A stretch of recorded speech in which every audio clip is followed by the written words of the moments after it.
war degdega Somaliland ayaa sheegtay in heshiis difaac ay la gali doonto Israel haddii Yemen ay ka joogi weyso isla markaana ay doonayso beegsigeeda inay ku beegsato meelaha ay ka mid tahay Berbera iyo Israel iyadoo sarkaal u hadlay Somaliland uu sheegay inay diyaar u yihiin in heshiis iskaashi oo difaac military ay wada gali doonaan taa oo lagu difaaci doono midnimada iyo madaxbanaanida dhuleed ee Somaliland iyo Israel. Somaliland ayaa sheegtay inay diyaar u tahay inay u dhimato wadankii ugu horeeyay iyadoo ay sheegtay inuu aqoonsado ay ula jeedo Israel oo iyadaba xoog ay ku haysato dhulka Falastiiniyiintu ay leeyihiin. Waxay sheegeen inay diyaar u yihiin in si xoog leh ay ku difaacaan ciidamada ugu tirada badnaa ayaa la sheegay in Somaliland heegan buuxa ay ka galeen si ay u difaacaan Israel. waxay sheegeen Somaliland inay diyaar u yihiin inay naftooda iyo maalkoodaba ay u huraan si loo difaaco Israel. waxay sheegeen halista ku soo socoto Baabul Mandab oo Yemeniyiinta loo baahan yahay in wax looga qabto arrinkaani. waxay sheegeen tallaabo kasta la qaado ee Baabul Mandab ee lagu weerarayo Israel waxay xoojinaysaa xiriirka u dhaxeeya Israel iyo Somaliland waa sida Somaliland ay xaqiijisay. waana markii ugu horeysay tan iyo dhamaadkii 2025 la hadalhaayay isla markaana soo shacbaxday in heshiis military ay wada gali doonaan Israel iyo Somaliland. laakiin ugu dambeyntii Somaliland oo dhowr mar ay beenisay arrinka ayaa si rasmi u xaqiijisay iyadoona ay sheegtay inay diyaar u yihiin in ciidamada Somaliland ay toos ay u difaacaan Israel haddii ciidamada Yemeniyiinta gaar ahaan Xuutiyiinta ay weeraro ay ka fuliyaan ee Baabul Mandab iyagoona haddii ay isku dayaan inay beegsadaan maraakiibta Israel ay leedahay. sidoo kalena ay sheegeen in tallaabo kasta loo qaado Israel ay la macno tahay in loo qaaday Somaliland.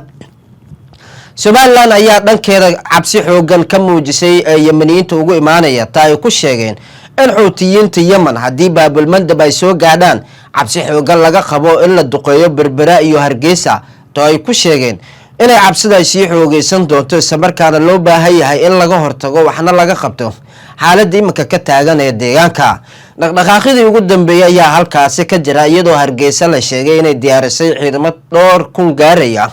kuwaas oo loo soo xulay in si gaar ah u difaacaan Israel ee Tel Aviv iyagoona la sheegay in ciidanka ay saacad kasta heegan ugu jiraan in haddii Israel ay ku amarto in la weeraro gudaha Yemen ay markiiba qaadi doonaan tallaabooyin military. waxaase la sheegaa cabsida soo wajahday ee Somaliland ay ku aadan Yemen ay imaanaysaa xilli maalmo ka hor handadaad culus ay soo dirtay Xuutiyiinta Yemen isla markaana ay ku sheegeen inay tallaabo ay qaadi doonaan haddii Somaliland ay ka feejignaan weyso arrinka Israel isla markaana ay sii wado taageeradeeda iyo si la mid ahba aaminaadeeda iyo isku xirnaanshaheeda. Baabul Mandab ayaa marinkay ugu muhiimsan ee la isku hayo saacadii u dambeeyay ayaa mar kale dib u qarxay dagaalka ka socda bariga dhexe. laakiin Somaliland ayaa iyadoo si toos ah u soo fargelinaysa dagaalka iyadoona ay sheegtay in Xuutiyiinta Yemen ay samarraba qaadi doonaan ee tallaabooyin taana diyaar ugu yihiin ciidamada geesiyaasha ee Somaliland waa sida iyagu ay sheegeen inay qaadi doonaan tallaabooyin ciidamada military ee Somaliland inay qaadi doonaan tallaabooyin culus isla markaana ay toos u weerari doonaan magaalooyinka ee gudaha Yemen oo ay gacanta ay ku hayaan Xuutiyiinta Yemen kuwa oo la sheegay inay adeegsan doonaan diyaaradaha casriga isla markaana ay siin doonto ay ka kaalmeyn doonto Israel. dhaqdhaqaaqyo culus ayaa ka socda gudaha Hargeysa oo la doonayo in lagu weeraro Baabul Mandab iyadoona xitaa Israel ay u soo jeedisay Somaliland in ciidamada badda ee Somaliland ay qaadayaan tallaabooyin culus iyagoona ay u sheegtay in looga baahan yahay in tallaabo military oo badda ay qaadaan ay ku ilaaliyaan Baabul Mandab inkastoo aan loogeen tallaabada ay qaadi doonto dowladda federaalka ee Soomaaliya. qorshayaal halis ayaa socda isla markaana lagu doonayo in halka ay ka socdaan xaaladihii iyo dhaqdhaqaaqidii ugu dambeeyay halka galbeedka Somaliland ay isku hayeen reeraha Ciisaha iyo Samaroonka iyadoona suuragal ay la sheegay in loo baahan yahay in la isku mideeyo Zaylac nawaaxigeedana ee la geeyo laakiin beesha Ciise ayaa diidan taa arrinka. waxaa la sheegayaa in ugaaska guud ee beesha Ciise ay Somaliland u dirtay hadallo fariimo ay ka mid yihiin inuu soo gaadho caasimadda Hargeysa ee Somaliland si looga aransado xaaladda gobolka iyadoona loo sheegay inuu sii xumaanayso xiisadda. laakiin ugaaska guud ee beesha Ciise ugaas Mustafa ayaa ku gacan seeday arrinkaas markaana la sheegay inuu samarraba aqbali doonin in la soo dhaweeyo Israel isagoona sheegay in Israel ay cadow ay ku tahay dhammaan ee Soomaalida taanu ku sheegay inay ku kala go'i karaan kaliya Somaliland laakiin marraba aysan aqbali doonin.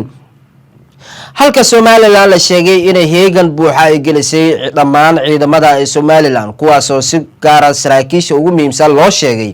inay saacad kasta ay diyaar ahaadaan suuragalna ay tahay inuu qarxo dagaal qadhaadh oo dhexmari doono xuutiyiinta Yemen iyo si la mid ah Somaliland oo difaacaysa Israa'iil waxaana loo sheegay in imika loo baahan yahay in la sii diyaarsho agab kasta oo dagaalka lagu gali lahaa maadaama xiisadu ay sii xumaatay iyadoona suuragal ay tahay maalmaha soo socda in diyaaradaha militariga qaada inay gaadhaan gudaha Hargeysa kuwaas oo la doonayo in lagu qaado ciidamo militari oo Somaliland ah dhaqdhaqaaqadii ugu dambeeyay ayaa halkaasi ka socda talada Israa'iil ay soo jeediyeen gaar ahaan sirdoonka Mossad ee loo sheegay Cabdiraxmaan Cirro iyo kooxdiisaba ayay ahayd inay ka shaqeeyaan ammaanka Baabul Mandab laakiin Somaliland ayaa cabsi ka muujisay maadaama aan loogeen tallaabooyinka ay qaadi doonto dowladda federaalka ee Soomaaliya oo gabi ahaanba diidan faragelinta Israa'iil ay ku sameynayso madax banaanida dhuleed ee Soomaaliya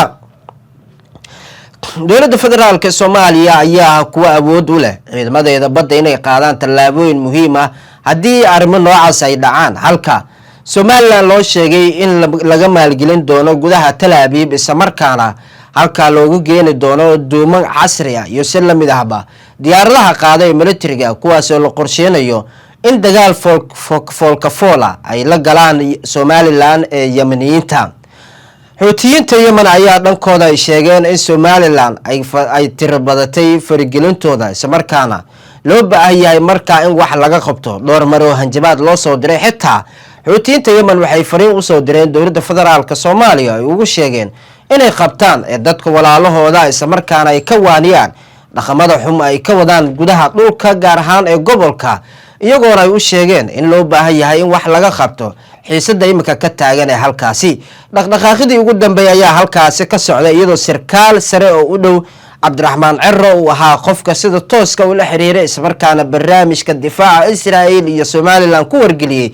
Janal 12 ee laga leeyahay gudaha dalkaasi Israa'iil aan iraahday gudaha maamulka Israa'iil ayuu ku wargeliyay isla markaana u sheegay in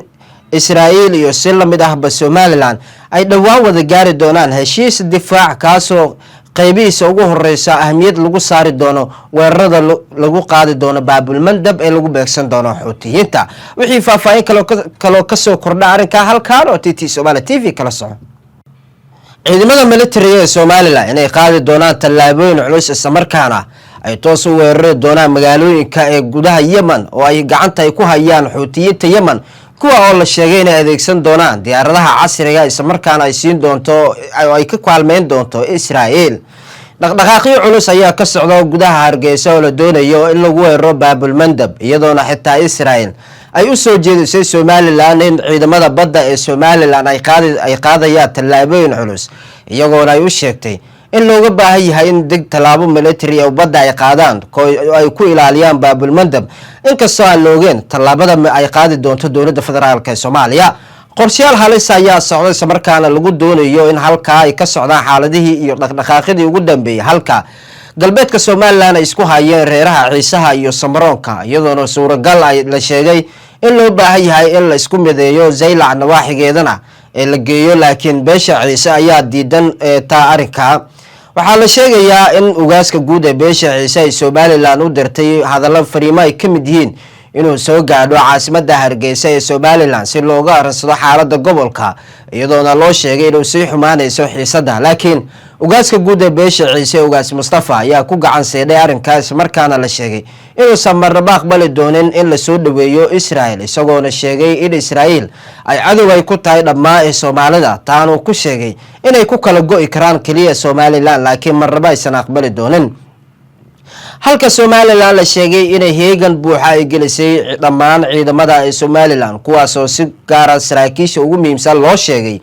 inay saacad kasta ay diyaar ahaadaan suuragalna ay tahay inuu qarxo dagaal qadhaadh oo dhexmari doono xuutiyiinta Yemen iyo si la mid ah Somaliland oo difaacaysa Israa'iil waxaana loo sheegay in imika loo baahan yahay in la sii diyaarsho agab kasta oo dagaalka lagu gali lahaa maadaama xiisadu ay sii xumaatay iyadoona suuragal ay tahay maalmaha soo socda in diyaaradaha militariga qaada inay gaadhaan gudaha Hargeysa kuwaas oo la doonayo in lagu qaado ciidamo military oo Somaliland dhaqdhaqaaqadii ugu dambeeyay ayaa halkaasi ka socda talada Israel ay soo jeediyeen gaar ahaan sirdoonka Mossad ee loo sheegay Cabdiraxmaan Cirro iyo kooxdiisaba ayay ahayd inay ka shaqeeyaan ammaanka Baabul Mandab laakiin Somaliland ayaa cabsi ka muujisay maadaama aan loogeen tallaabooyinka ay qaadi doonto dowladda federaalka ee Soomaaliya oo gabi ahaanba diidan faragelinta Israel ay ku sameynayso madax banaanida dhuleed ee Soomaaliya. dowladda federaalka ee Soomaaliya ayaa kuwa awood u leh ciidamadeeda badda inay qaadaan tallaabooyin muhiim ah haddii arrimo noocaas ay dhacaan halka Somaliland loo sheegay in laga maalgelin doono gudaha Tel Aviv isla markaana halka loogu geeni doono duuman casri ah iyo si la mid ahba diyaaradaha qaaday militariga kuwaas oo la qorsheynayo in dagaal foolka ay la galaan Somaliland ee Yemeniyiinta. Xuutiyiinta Yemen ayaa dhankooda ay sheegeen in Somaliland ay tirbadatay faragelintooda isla markaana loo baahan yahay markaa in wax laga qabto dhowr mar oo hanjabaad loo soo diray xitaa Xuutiyiinta Yemen waxay fariin u soo direen dowladda federaalka Soomaaliya ay ugu sheegeen inay qabtaan dadka walaalahooda isla markaana ay ka waaniyaan dhaqamada xum ay ka wadaan gudaha dhulka gaar ahaan ee gobolka iyagoona ay u sheegeen in loo baahan yahay in wax laga qabto xiisada imika ka taagan ee halkaasi. dhaqdhaqaaqidii ugu dambeeyay ayaa halkaasi ka socday iyadoo sarkaal sare oo u dhow Cabdiraxmaan Cirro uu ahaa qofka sida tooska u la xiriiray isla markaana barnaamijka difaaca Israel iyo Somaliland ku wargeliyay Janal 12 ee laga leeyahay gudaha dalkaasi Israel aan iraahday gudaha maamulka Israel ayuu ku wargeliyay isla markaana u sheegay in Israel iyo si la mid ahba Somaliland ay dhawaan wada gaari doonaan heshiis difaac kaasoo qaybihiisa ugu horeysa ahmiyad lagu saari doono weerarada lagu qaadi doono Baabul Mandab ee lagu beegsan doono Xuutiyiinta. wixii faahfaahin kale ka soo kordha arrinka halkaan oo TT Somali TV kala soco.